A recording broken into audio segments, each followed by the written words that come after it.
Hey guys, welcome back to the vlog. We've got a really good one for you today. It's a 1-3 private game setup. We play a couple of 4-figure pots, so definitely don't want to miss those. We've been on a bit of a downswing recently, and one way I'm slowly but surely digging myself out of that hole is by grinding on Club GG. We've got stakes from 10 cent, 20 cent, all the way up to $5, $10. There's cash games, tournaments, Hold'em, PLO, all that good stuff. If you want to get involved, DM at JQ Poker on Instagram, and let's get right into the video.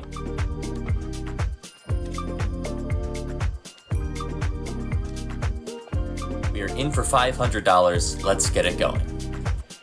For our first hand of the night, we have not the best seat. We're going to get a seat change pretty soon, but we're in the low jack for this hand. The $6 button straddle is on, and we peel king, queen of clubs. Nice little suited Broadway combo here. It folds to the middle position player who's going to put in the limp. Again, with king, queen of clubs, we're going to be raising, and I choose a slightly large size. I go for $30. In these private games, people don't like to fold, and with the straddle on, I think people are just going to be defending super wide. The limper probably has a fairly weak range as well, so just looking to attack those kinds of capped weak ranges. The button puts in the call, as does the MP, so we're going to go monkey in the middle 3 ways to a flop with $90 in there, and we completely whiff it. It comes 9-6-4 with 2 diamonds. We have 2 overs and a backdoor straight draw, I guess, but when it checks to me, I'm just going to check and evaluate what the button does. I'm going to be checking a lot of my range multi-way, especially with players left to act behind. Button quickly checks it back. The turn is the ace of clubs, going to be a better card for my range, but the middle position player doesn't really care about that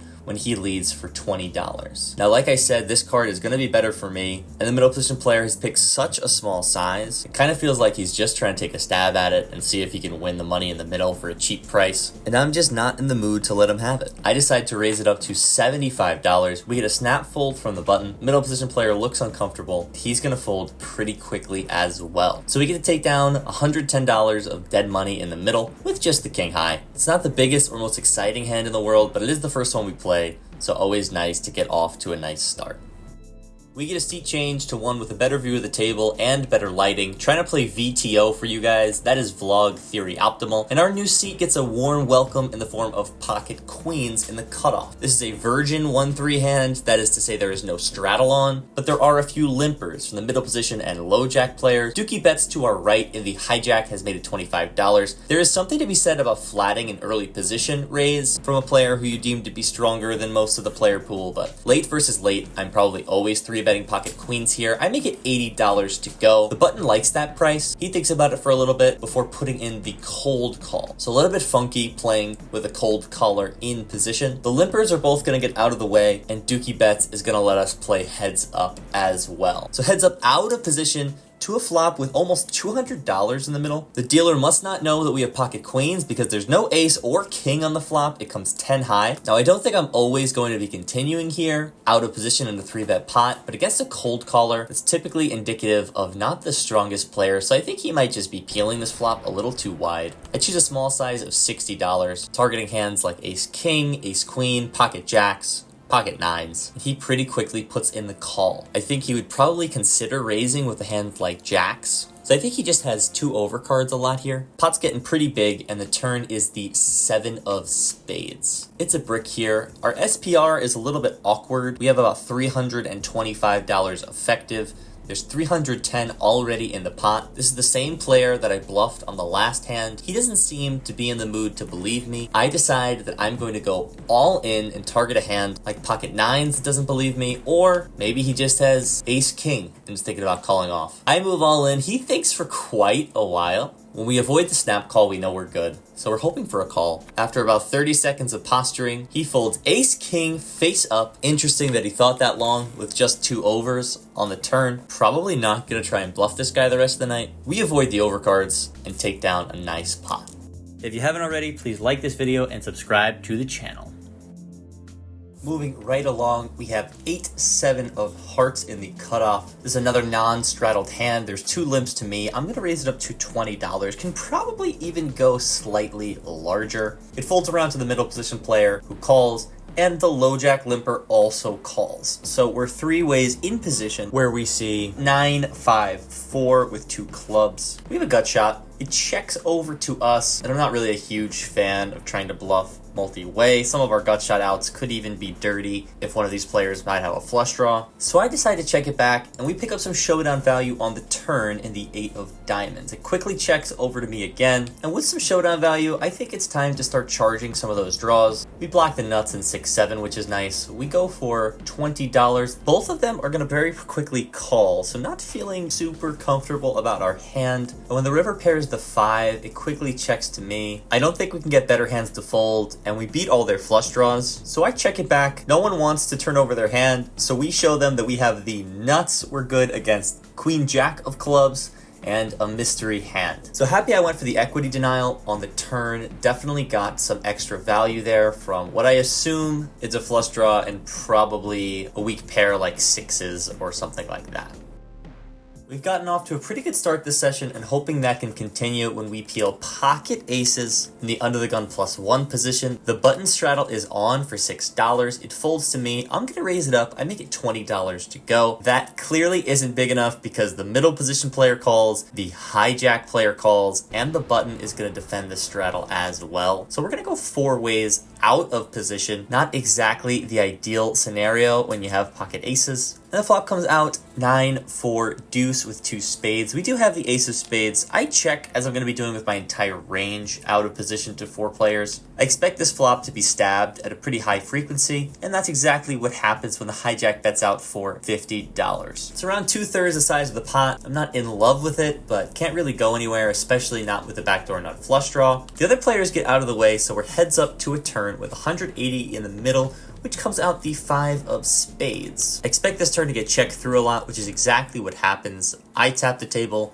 so does the hijack. So we're off to see a river, which is the deuce of hearts. Pairs the bottom card. I'm now ahead if the hijack decided to get loose pre-flop with a hand like 9-4 suited or 9-5 suited. With the nut flush blocker and the fact that he checked back the turn, which I'm not sure if he's going to do with the flush, I feel pretty comfortable to go for value. I decide on a size of $125 into 180. It's a decent sized bet, but I don't think it's too large for 9x to call, which is the main hand I'm trying to target here. Again, in these private games, people tend to be pretty loose, pretty splashy, and they don't really like to fold. This player is deep in the tank, thinking about it for quite some time. Only one of my hands so far has gone to showdown, and I had second pair in that one, so my credibility at the table isn't super high at the moment. It's a pretty good image to have if we keep making hands. He's thinking for a very long time. At this point, obviously, we'd like him to call. But after over a minute of tanking, he decides that I've gotten just a little bit too greedy. I decide to show him the ace of spades. Pretty fun card to show there. We're going to scoop in another pot, and we've gotten off to a very nice start here.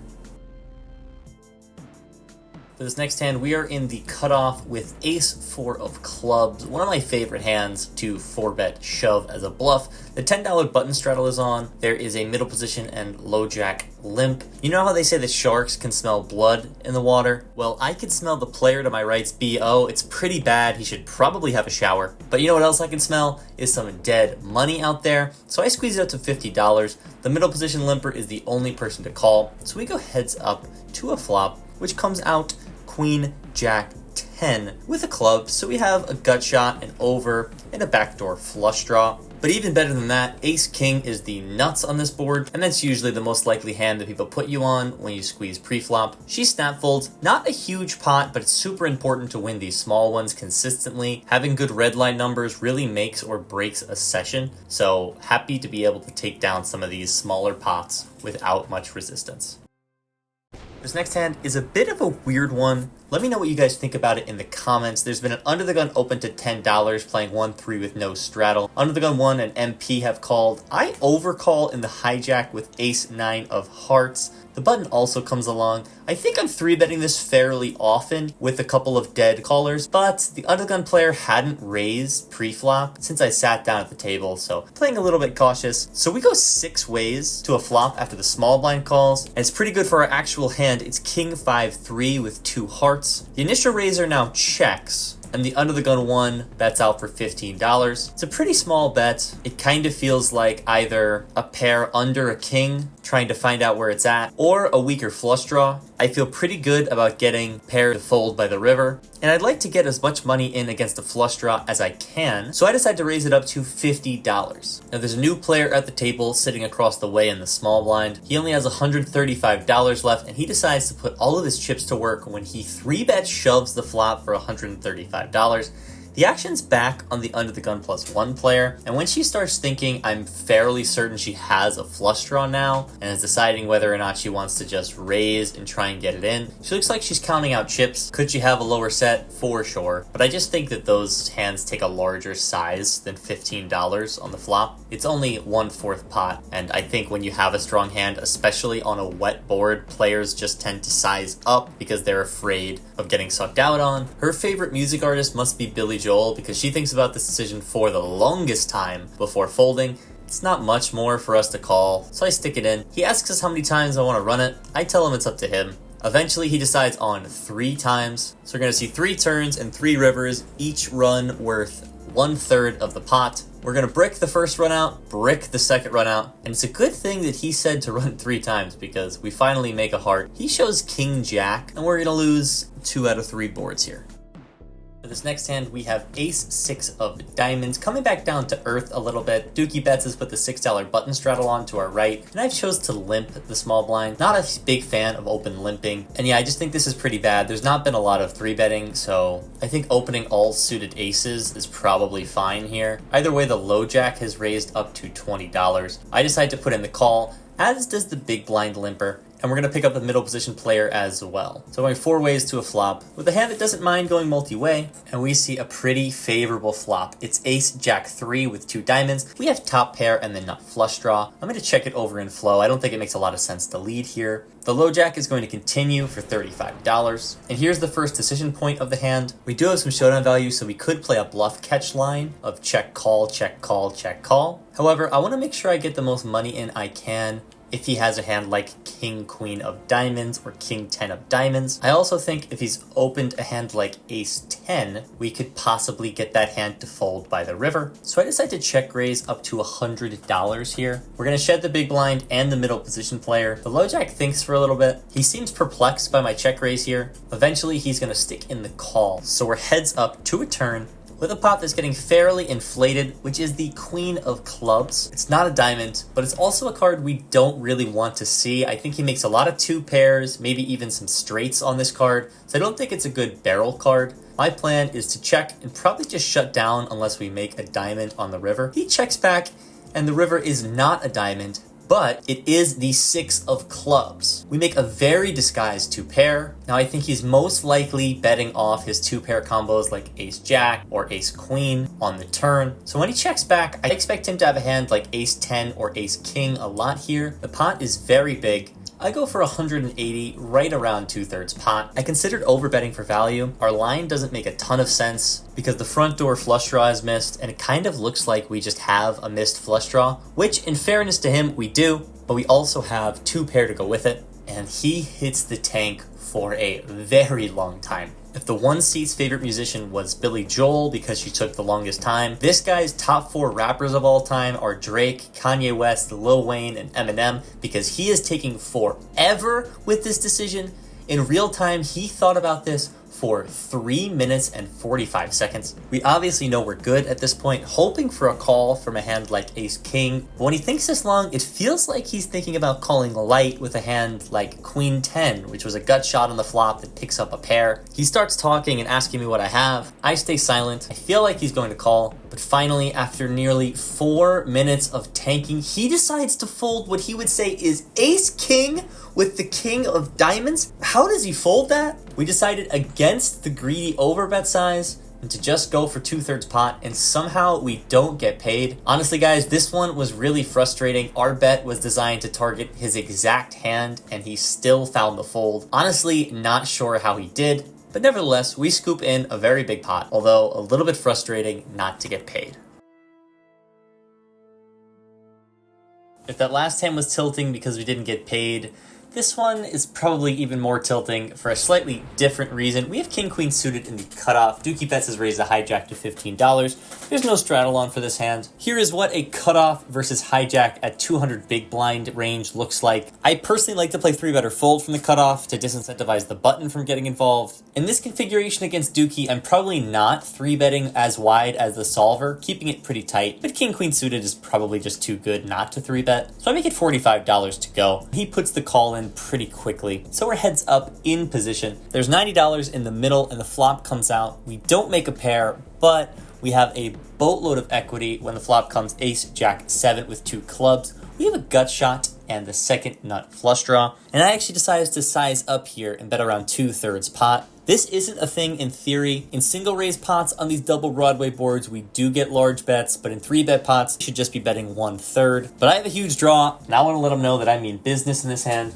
And it seems like Dookie might also mean business when he cuts out a lot of green chips and raises up to $175. This sets off some alarm bells. The 7 deuce game is on and is currently a $90 bounty if you win it. And Dookie does love to bluff the 7 deuce. I think about 3-bet jamming this flop, and I think I might have considered it a little bit more out of position. But since we're in position, we get to realize our equity a bit more. So I think calling is probably the right play, which is what I come with. So we're heads up to a turn with a lot of money in the middle. We're set up with about an 85% pot size bet left on the turn. Hoping to see a club or a 10. The turn card is neither of those, but it does improve our hand. It's the Queen of Diamonds. Not really the card we were looking for. It might be the card that he was looking for though, as he pretty quickly sends his stack in. I had made up my mind on the flop that I was calling a jam on the turn. Perhaps I should have thought about it longer. We need around 30% to make a profitable call. And against the set, we have about 25% equity. And against his 2 pair combos, we're getting just about the right price. So I stick it in. He lets us know that he has ace 7 of diamonds for 2 pair. I wasn't expecting him to peel that hand pre-flop, so a little bit surprised to see it.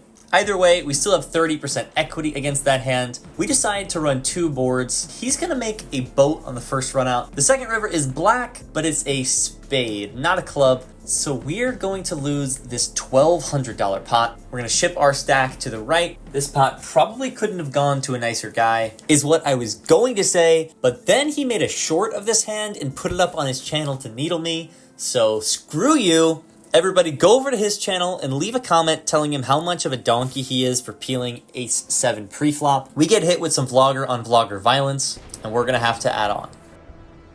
There are 3 new players who have been added to the table who apparently play 10-20 regularly, but they've been partaking in some heavy drinking, and I think they're just coming to splash around a bit, which is definitely going to be good for the game. I'm in middle position with pocket jacks when I raise up to $20. The low jack is going to call. He's one of those new players. The button also calls. He's also one of those new players.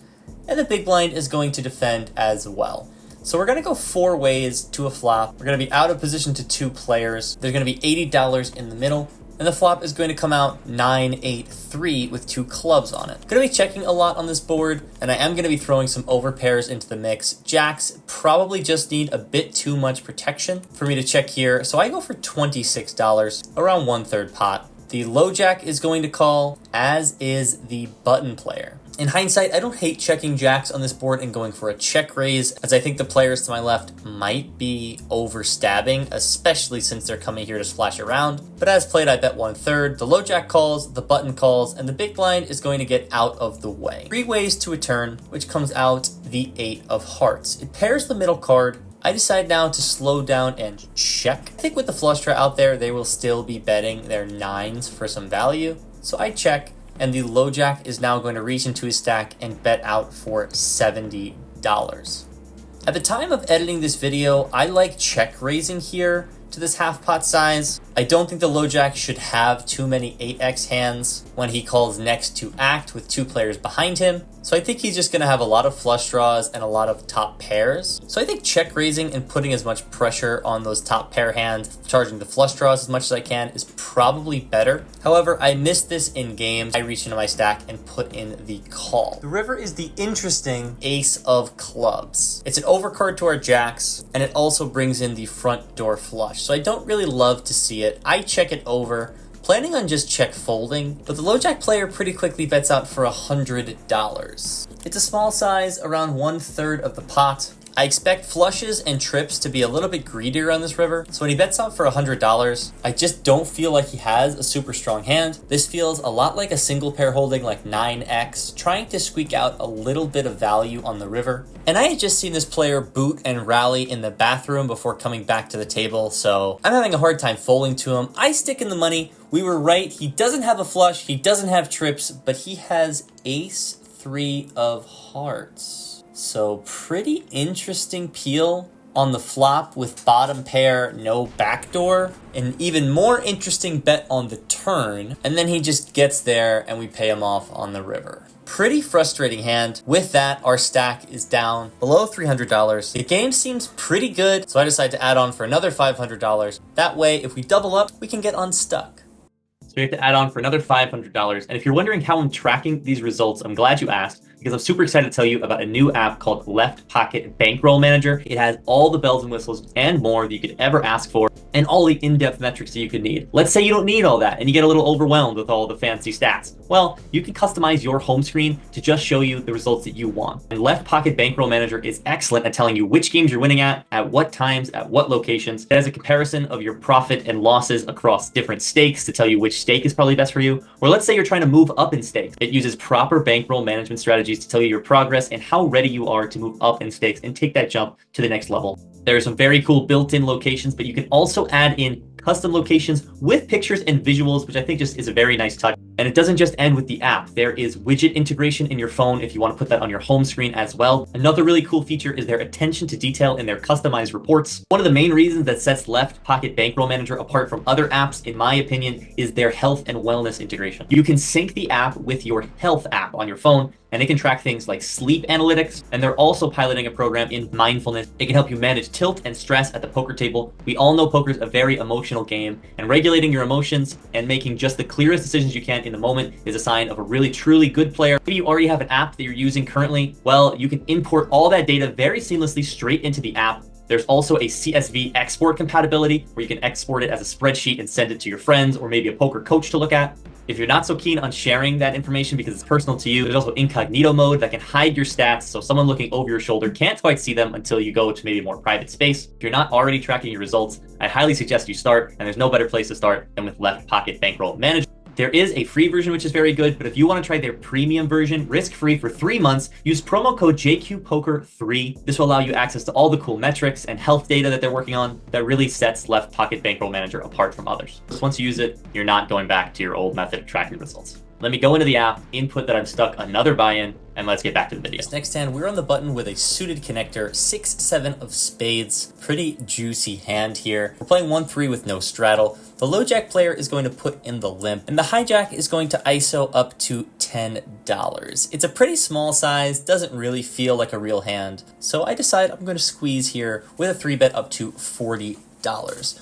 Just trying to ISO the hijack and play a pot in position. But the low jack is going to spoil our plans when she comes with the limp cold call of the 3-bet. So usually the sign of a good game when there's a lot of action going on like this, limping and cold calling. The hijack player can't fold when she calls, so we're going to go 3 ways in position to a flop, which comes out king 4-3 with 2 clubs. In theory, we get a lot of range bets on these king XX boards that are more disconnected. We're not always range betting king 4-3, but with the 6 blocking 5-6 for one of the obvious draws, I think this is a pretty good board to bet with our specific hand. I go for a little bit south of half pot, sizing up just a little bit here. The low jack calls and the hijack gets out of the way, so we're heads up in position, and we see the king of spades on the turn. I don't think this is the greatest card to double barrel, as she's going to make trips a lot here, and it also becomes harder to rep a king if she has a pair like 8s or 9s. So I decide to check it back, and we see the gin card, 5 of hearts on the river. We make the nut straight. There's around $220 in the middle, and she thinks about it for a bit before deciding to lead for $80. It's a little bit north of 1/3 pot. Could she have a full house here?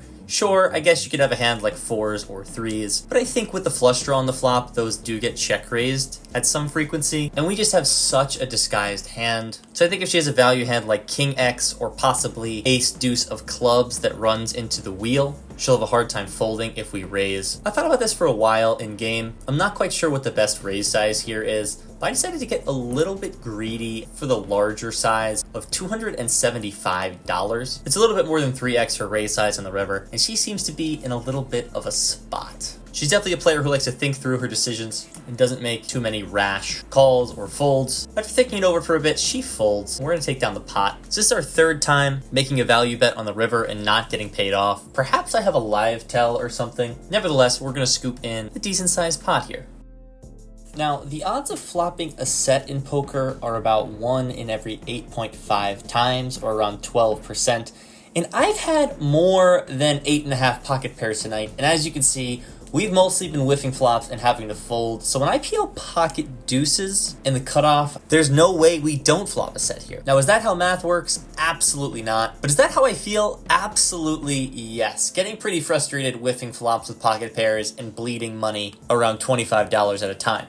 So I've chosen to isolate a middle position limp to $20. The middle position player is getting a little bit tricky as she thinks about it for a bit and goes for the limp 3-bet up to $65. Now, what do players usually do this with? Aces, kings, queens, ace, queen. Very good hands. But I just told you that we are guaranteed to flop a set. So as long as there's not an ace, king, or queen on the board as well, we're not going to get set over set and we're going to win a lot of money. Don't roast me in the comments. I know that we're not guaranteed to hit a set. So what I need from you right now is to hit the like, hit the subscribe button for some extra run good. We need to see a deuce on this flop. The dealer fans out 3 and the flop comes Jack 7. I'm having a little trouble seeing that third card, but it is indeed the deuce of hearts. We make a set. Thank you guys for hitting the like button. The run good is really coming through. It's the first set we've made all night and probably in 3 sessions. And it gets even better when the middle position player bets out for $40. Now I consider slow playing, but without a spade in our hand, there's just so many cards that are going to kill the action on the turn. And I've been raising her a lot today, hoping to get no credit for another raise in position here, hoping to get it in against a hand like aces, kings, or queens. And if she has pocket jacks, then we're just gonna get stacked here. I fumble with my stack a little bit before I put out a raise of $125, slightly more than 3x, and she pretty quickly puts in the call. So we're off to a turn, the pot's getting pretty big, and the turn is the 10 of hearts. Presents a backdoor flush draw, and when the middle position player checks it over to me, I'm trying to find a size where we can get all the money in by the river. My plan here is to size up the turn so that on the river we'll be left with around a half pot bet, something small that she can't really fold to. So I decide after a while to go fairly large on this turn. The pot's $280, and I choose a size of $225. If she calls, we'll have around $350 left in our stack, and the pot will be over $700. So she'll probably have a tough time folding to the river jam. But she's decided that she's not going to be put in a tough spot on the river because she just folds the turn here. It's a little bit frustrating as it seems like we just can't get the maximum when we make our value hands. But it's hard to complain when we're scooping another pot. We chip up and down for the next few hours. Before we get into a spot, we have 3-bet ace-queen offsuit and gotten 4-bet shoved on. We've called. It's only been for $100. So I 3-bet to 50. The guy 4-bet ripped for 100. Can't really ever fold. He takes a while to decide how many times he wants to run it before we land on twice. First flop, king 9 deuce. Nothing really doing for us there. 7 and a jack are no help either. Next flop, jack 4. 7 is a brick, as is the 6 of clubs. He has pocket aces, so we were drawn fairly slim anyways. So we're moving on to our next hand. We're in the low jack. We've opened up to $10. We're playing 6-handed, so we're first to act here. We've been 3-bet by one of the inebriated players. He's only been at the table for a few orbits, and he's already 3-bet a handful of times. He's definitely looking to get involved, probably a little bit wider than normal. The small blind has come along for the cold call, and I briefly consider 4-betting, but against a player who's here to splash around, I think we should probably just be choosing hands that can continue more against 5 bets. So I decide to call, going 3 ways in a 3-bet pot, and it is gin for us. Jack 10-3 rainbow. We make top 2 pair. Check it over to the preflop aggressor, who decides to knuckle it on back. We're going still 3 ways to a turn where we see the ace of spades. Small blind quickly checks. I briefly consider leading this turn, but I think the ace just hits the hijack's 3-bet range a lot, and when it doesn't, I think it's also just such a good card for him to represent. So I check, and disappointingly, he checks it on back fairly quickly. Still same 3 to the river, which is the 5 of diamonds, and the small blind now leads for $75. This is a half pot bet. On the one hand, she's betting into 2 other opponents, which is typically a sign of strength. But on the other hand, she is out of position, which means if this checks around, she'll have to show first. And sometimes players don't want to show down complete air, so they will just lead bluff for the small size out of fear of having to embarrassingly roll over the losing hand. I raise it up to $250. When the small blind cold calls, I'm expecting her to have a lot of middling pocket pairs like 8s through queens, and some hands like ace queen or ace king. We block jacks and 10s, so I expect her just to have a lot of hands like ace queen or ace king, strong top pairs that block the nut straight that might feel inclined to call. The hijack thinks about it for a while before folding, and when it's back on the small blind, she's taking a while to think about her decision. She seems like she's in a tough spot, but eventually she sticks in the money. We fast roll our hand, expecting to be good a lot, but she actually has ace 10 of clubs. Interesting cold call out of the small blind, and I would expect her to lead the turn at some frequency. I guess she was going for the check raise like I was. Unfortunate to lose about $300 there in that pot. Let me know in the comments if you think this spot is too thin to raise for value. Nevertheless, we lose a fairly sizable pot. Moving on, we pick up ace-queen offsuit on the button. Playing 6-handed, the hijack has raised to $10. I opt to flat call here. Call it trappy, call it balance. In equilibrium, we do this almost half the time. The blinds are also our party animal friends from earlier, so hoping to pick one of them up. And if they decide to 3-bet, I have some devious intentions for that. But it's not going to come to that. They're both going to call, so we're going 4 ways in position to a flop, which comes out pretty good for us. It's ace-10 deuce. It checks on over to the hijack. She decides on a c-bet size of $25, slightly north than half pot. I don't see much merit in raising. We've played it slow so far. I continue to underrip my hand with a call. The party is over for both the small blind and the big blind. Neither of them can name 3 brothers. They are forced to fold. So we're heads up with this vlog's main villain. Played a lot of pots with her tonight, and we see the 9 of hearts hit the turn. Brings in a backdoor flush draw, but I rarely see this card improving her hand. She now decides to double barrel for $50. This is pretty much half pot again, and just like the flop,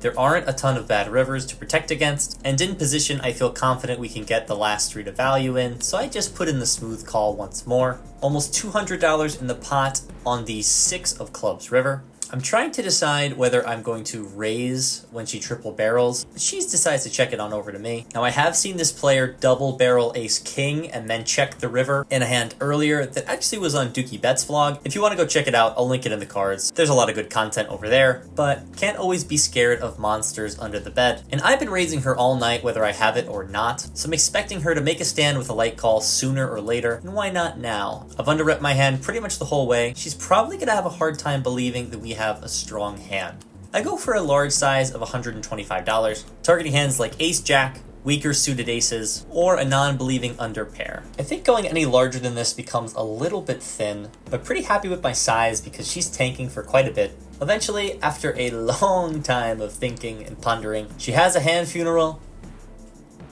and eventually puts in the fold. So we're going to scoop a fairly sizable pot here. With this win, our stack climbs back over $700. Again, we're in the game for $1,500, but we're just about a double up away. We currently have $745 in our stack. So if we double up, if you count the blinds, we will officially be unstuck for the session. Now it's going to take a pretty big pot to do that with, but it is getting later in the night. Ranges are getting a little bit wider, but if I'm going to play a $1,500 pot, I'm going to want to have a pretty strong hand. And would you look at that, we have a pretty strong hand in pocket kings in the small blind. The cutoff is opened up to $20. This is a very large raise size, considering we're playing 1-3 with no straddle. So I don't think she's messing around here. I, of course, am not messing around either. I put in the 3-bet to $75. She thinks for a little bit before putting in the smooth call.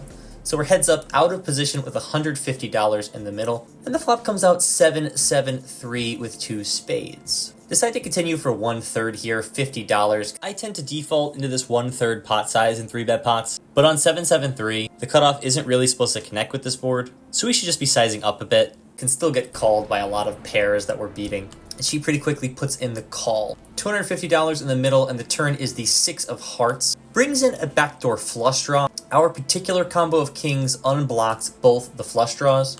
So I think between the flush draws that are out there and hands like 8s, 9s, 10s, jacks, and queens, there's a lot that we can target for value. The solver likes to check jam this turn with pocket kings here, which I think is definitely a viable play if they have a hand like some weaker overpairs. But the solver assumes the cutoff will stab with a lot of her suited Broadway combos in position, and I'm not so sure that she's always going to bet off her flush draws. She might just take a card to realize her equity, in which case those hands will definitely put extra money in on the turn here. But if they check back, we'll probably just fold the river. And I think if we just go bet, we can get all the money in from her overpairs anyways. I go for a half pot size, trying to set up a clean pot size river jam. In hindsight, I think I can size up the turn a bit and leave a smaller bet for the river, but I go for 125. If she calls, the pot will be $500 and we'll have just about a pot size shove left on the river. But once again, the cutoff doesn't want to make a river decision. No, that's right. She announces that she's all in right now. I don't think she would choose to slow play aces against me, considering how deep we are and the fact that we've been battling all night. There are 2 flush draws out there that I unblock, and I can definitely see her taking this line for value with a hand like 9s, 10s, jacks, or queens that we're ahead of, that we're crushing. I call. The pot is now $1,500, and we are 1 clean river away from coming all the way back from stuck 2.5 buy-ins to completely even. We're looking for no heart, no spade, and preferably a low card as well. The river is the 5 of clubs. It's clean. If we were ahead on the turn, we most certainly have the winner, except we weren't ahead on the turn. We turn over our kings, and the cutoff shows 7 deuce offsuit. She 7x opened the cutoff with 7 deuce and called our 3-bet in the name of chasing the $10 bounty from each player. We come so close to getting unstuck for the session, but instead, not only are we shipping our chips to her, but we also have to dig in our wallet, pay out the $10 bounty. It's a sick feeling. We thought we had the comeback completed, only to get stacked in a very surprising fashion. It's nearly 4 a.m. I've had enough. I get change from the $20 bill in my wallet so I can pay her out for the 7 deuce game, and it's time to head home. Just left the private game. Good setup, great action. Was in for 1,500, out for $0. I hate saying this, but it really feels like just running really bad. And I really try and be conscious of not saying that and using that as like an excuse or something like that. But it really just feels like I've been running really bad. Like value hands that we're making, we take very standard lines. We're not getting paid off on when we make value hands. Feels like we're getting coolered. Felt very standard. Ran it multiple times today, a few times, and lost all the runouts and all that. It's just, I don't know how to describe it other than it just feels like running bad. I don't feel like I played bad. Other than maybe I made a bad call in a mixed game. And maybe a bad call on the river when I had jacks. I'll look at that spot, of course. So officially on the biggest downswing I've ever been on. The last 3 sessions have been painful, and those are the last 3 in the vlog. To be clear, not every session that I play in makes a good video or makes a 2 video. So if those of you are concerned, I've booked several smaller wins in the hundreds, 200 range in between these videos, but I either wasn't allowed to record at the location I played it at, or it just wasn't a good vlog, or I didn't get enough hands, or whatever. With that being said, still on a huge downswing. IMO now is going to drop down, play the lower 1-2 stake games, grind some micros online probably as well. Just try and restore the bankroll a little bit, and once we do that, maybe see if we can shot take again. But yeah, it's been pretty painful the last few weeks. Feel like I could play maybe a little bit better, but still feel like we're running pretty bad. I mean, I'll go in more in depth in the video than in this outro, but feels pretty standard to get in the combo draw against Dookie. Feels very standard to get in kings against 7 deuce on a 7-eye board. So I don't really know what else to say other than thank you guys so much for watching. I appreciate your support. Don't forget to like, subscribe, comments, all that stuff. And good luck at the tables. Maybe I'll stop sending it to you because I know I need some. Bye, guys.